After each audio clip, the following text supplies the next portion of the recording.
calon presiden, capres dan cawapres 2014 untuk menceritakan atau menggambarkan kepada kita semua visi dan misi mereka perihal pembangunan demokrasi, pemerintahan yang bersih, dan penegakan hukum. Saya ingatkan kepada pemirsa yang ada di rumah, kami memang memberikan peraturan yang jelas bahwa jangan sampai ada tepuk tangan di saat ketika mereka sedang berbicara. Kenapa begitu? Karena ini untuk menghormati pemirsa yang di rumah, agar pemirsa yang di rumah bisa mendapatkan substansi yang sesungguhnya yang ingin disampaikan oleh kedua pasangan. Saya akan mulai segmen kedua. Segmen kedua ini adalah pertanyaan yang terkait dengan visi dan misi yang bapak-bapak sudah sampaikan tadi. Akan saya berikan satu pertanyaan, yang itu akan saya mulai dengan pertanyaan pasangan nomor urut 2 dulu. Jadi satu pertanyaan untuk pasangan nomor urut 2 dan satu pertanyaan untuk pasangan nomor urut 1. Kita mulai ya, Pak Jokowi dan Pak Yusuf Kalla. Pertanyaan untuk Bapak dalam kaitan dengan visi dan misi yang tadi Bapak sampaikan begini. Tolong disimak. Dalam konstelasi Undang-Undang Dasar saat ini, garis-garis besar haluan negara tidak lagi dikenal. Karenanya, pola pembangunan Indonesia ditetapkan melalui rancangan pembangunan jangka pendek, jangka menengah, dan jangka panjang. Dalam pembangunan jangka panjang, jelas diperlukan adanya kesinambungan dari pemerintah sebelumnya dengan pemerintah yang akan datang, supaya tidak ada keterputusan proses pembangunan. Pertanyaannya, dapatkah Anda sebagai calon presiden dan calon wakil presiden melakukan evaluasi kritis terhadap program-program kerja yang telah dilaksanakan oleh pemerintahan saat ini, dan apakah yang akan Anda lakukan selanjutnya untuk mempertahankan untuk hal-hal yang sudah dianggap berhasil, memperbaiki hal-hal yang Anda anggap belum terlalu berhasil, dan kemudian mengubah hal-hal yang belum berhasil. Kira-kira begitu. Saya persilahkan, Anda punya waktu 5 menit untuk menjawab. Saya persilahkan kepada Pak Jokowi dan Yusuf Kalla. 5 menit Anda dimulai dari sekarang. Terima kasih. Memang sebaiknya perencanaan dalam jangka yang panjang itu menjadi titik acuan bagi siapapun yang menjadi presiden dan wakil presiden. Karena tanpa itu pembangunan kita akan terpotong-potong, tergantung kepada pemimpinnya mau gaya apa.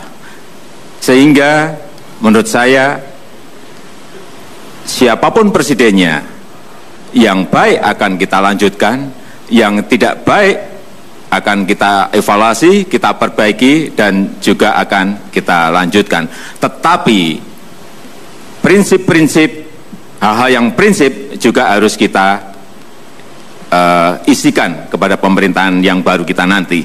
Juga hal yang berkaitan dengan ideologi juga harus kita isikan kepada program-program yang akan kita kerjakan. Artinya kita tidak ingin meninggalkan rencana jangka panjang, rencana jangka menengah yang sudah ada, karena itu adalah sebuah haluan, sebuah titik akhir yang nantinya akan dituju oleh bangsa dan negara ini. Tetapi hal-hal yang berkaitan dengan ideologi, hal-hal yang berkaitan dengan prinsip tetap akan kita masukkan ke dalam program-program pemerintahan baru kita. Untuk selanjutnya silakan Pak JK melanjutkan. Terima kasih Pak Jokowi. Tentu kita harus melanjutkan, utamanya ialah target-target utama, tujuan berbangsa ini. Dan prinsip-prinsip utama, melaksanakan pemerintah dengan demokratis, melaksanakan pemerintah yang bersifat otonomi, melaksanakan perintah yang memberikan kepercayaan kepada masyarakat, melaksanakan pemerintah yang taat hukum. Dalam hal-hal kebijakan yang menyangkut 5 tahunan, tentu pemerintah yang melaksanakan tugas itu mengevaluasi tiap 5 tahun program-program itu. Contohnya adalah pada dewasa ini ekonomi kita merosot, defisit banyak, anggaran kita tidak berfungsi dengan betul, maka tentu produksi minyak kita semua turun. Karena itulah pemerintah yang akan datang harus memperbaiki kebijakan itu. Tanpa itu negara tidak bisa berkembang. Kalau pada dewasa ini sebelumnya pertumbuhan kita 7%, sekarang menurun 5%, semua itu harus dikoreksi sehingga mencapai pertumbuhan yang lebih baik lagi.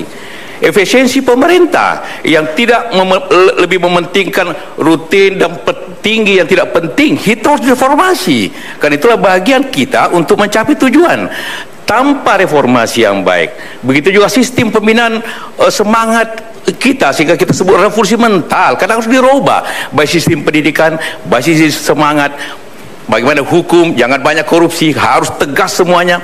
Hal-hal itulah tugas pemerintah yang akan datang untuk melaksanakan, bahwa itu membutuhkan koreksi, harus, karena pemerintah dibentuk untuk membuat perubahan. Tanpa pemerintah yang buat perubahan, bukan pemerintah yang baik untuk mencapai tujuan itu. Namun prinsip pokok tetap dijaga. Prinsip pokok tujuan, prinsip pokok asas-asasi, prinsip pelaksanaan hukum, prinsip pokok bagaimana berotonomi, memberikan kewenangan yang baik kepada daerah, karena daerah lah yang harus memutuskan itu. Bagaimana desa harus dibangun yang baik, karena desa lah yang menjadi sumber dana kita semua. Bagaimana usaha kecil harus diberikan keutamaan, karena usaha kecil lah menjadi inti dari pokok permasalahan kesejahteraan rakyat ini. Tanpa itu semua, maka kita tidak bisa mencapai pemerintah yang bersih. Bagaimana efektifnya? Pemerintah yang bersih adalah pemberian efektif, bukan pemerintah yang hanya besar, yang hanya gagah, tapi pemerintah efektif melayani secepat-cepatnya. Seperti dikatakan tadi Pak Jokowi, sistem pemerintahan apa yang lebih baik? Sistem pemerintahan yang transparan, yang terbuka, yang rakyatnya mengetahui itu. Itulah asas hubungannya antara demokrasi yang baik, pemerintahan yang baik, yang efektif, dan juga tata hukum yang baik. Mudah-mudahan itu dapat kita laksanakan. Itulah asas kita. Masih mau ditambahkan? Bapak masih punya waktu sekitar 41 menit. Silahkan kalau masih mau ditambahkan, Pak Jokowi. Dan menurut kami yang paling penting itu memang perencanaan itu penting, rencana itu penting, tetapi yang lebih penting bagaimana melaksanakannya, bagaimana mengeksekusinya, bagaimana memutuskannya, dan bagaimana manajemen pengawasan itu bisa kita lakukan dari detik ke detik, dari hari ke hari, dari minggu ke minggu, dan dari bulan ke bulan. Terus kita lakukan manajemen pengawasan. Yang paling penting menurut saya di negara kita ini, yang paling lemah ada di manajemen pengawasan. Baik, terima kasih Pak Jokowi. Itulah tadi jawaban dari pasangan nomor urut 2, Pak Jokowi dan Yusuf Kalla. Sekarang kita akan menuju ke pasangan nomor urut 1, Pak Prabowo dan Pak Hatta Rajasa. Pak Prabowo dan Pak Hatta Rajasa, tadi kami mendengarkan begitu banyak visi dan misi yang Anda ingin sampaikan. Tapi begini, sayangnya Indonesia masih dipersepsikan sebagai negara yang memiliki tingkat korupsi yang tinggi, sebagaimana pandangan tergambar dari berbagai angka survei.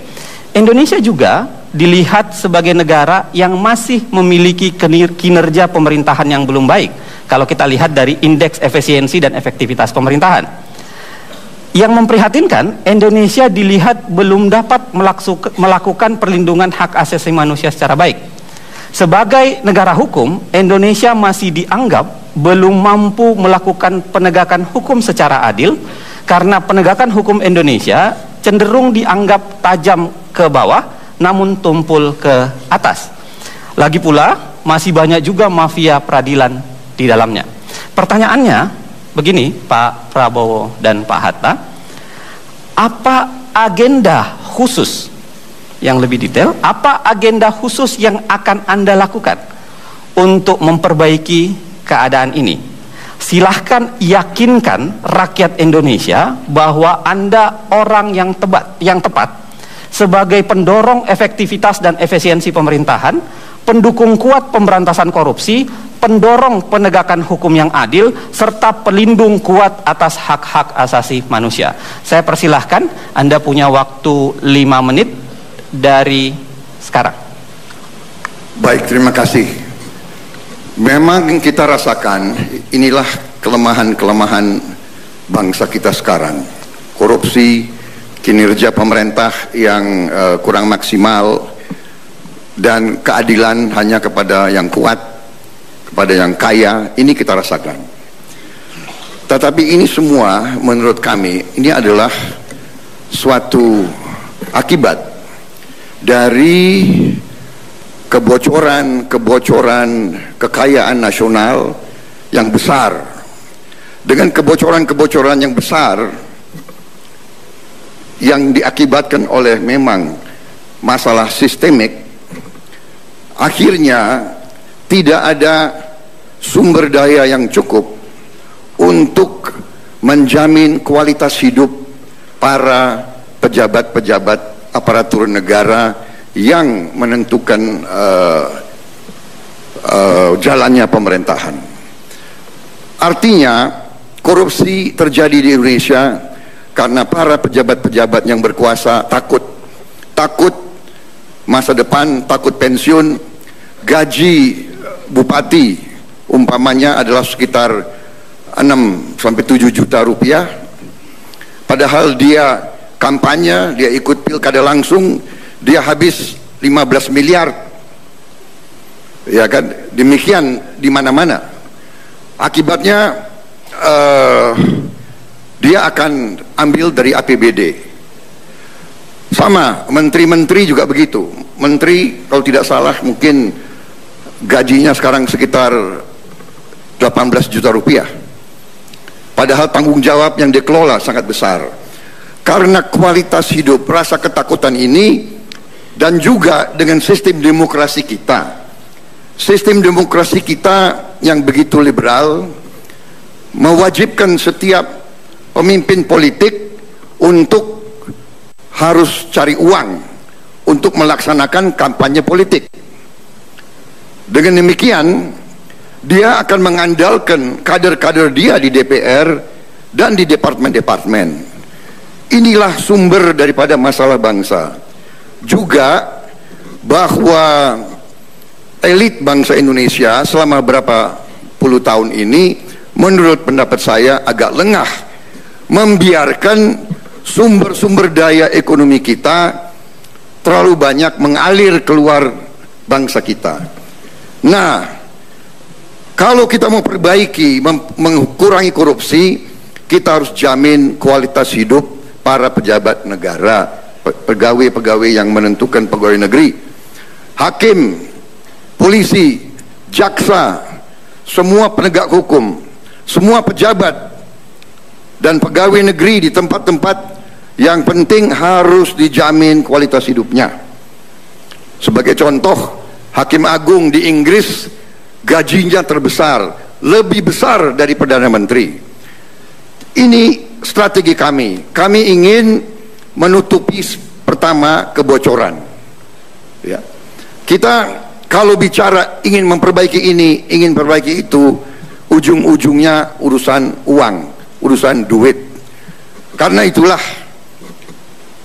penegak-penegak hukum harus ditingkatkan kemampuan manajerial, kemampuan teknisnya, pendidikan ini harus diperbaiki. Ini semua butuh investasi dana yang besar. Kemudian rekrutmen, saya sependapat dengan Pak Joko Widodo dan Pak Yusuf Kala. Kita harus rekrut orang-orang terbaik dengan sistem yang terbuka, transparansi, penggunaan teknologi informatika yang terbaru. Saya sangat sependapat e-government, sebanyak mungkin kita menggunakan teknologi modern, kita bisa kurangi kebocoran-kebocoran itu. Dengan kita mengurangi kebocoran, kita punya dana, kita perbaiki kualitas hidup, baru kita hasilkan suatu pemerintahan yang bersih, yang bebas dari korupsi, yang berkinerja tinggi, yang melayani rakyat dan melindungi hak-hak rakyatnya. Saya kira itu. Masih ada waktu 31. Ya, saya ingin menambahkan, kita harus agresif di dalam pencegahan dan pemberantasan korupsi. Oleh sebab itu strategi kita harus jelas. Perkuat KPK. KPK memiliki 5 tugas pokok. 2 tugas pokok utama saya kira sudah tepat. Dan 8 kebijakan yang diterapkan KPK harus kita dukung. Yang pertama adalah pencegahan. Ini membangun sistem building yang baik. Yang kedua monitor. Sehingga seluruh institusi-institusi harus dapat dipertanggungjawabkan seluruh kinerjanya. Waktu selesai saya kira. Terima kasih Pak Prabowo dan Pak Hatta.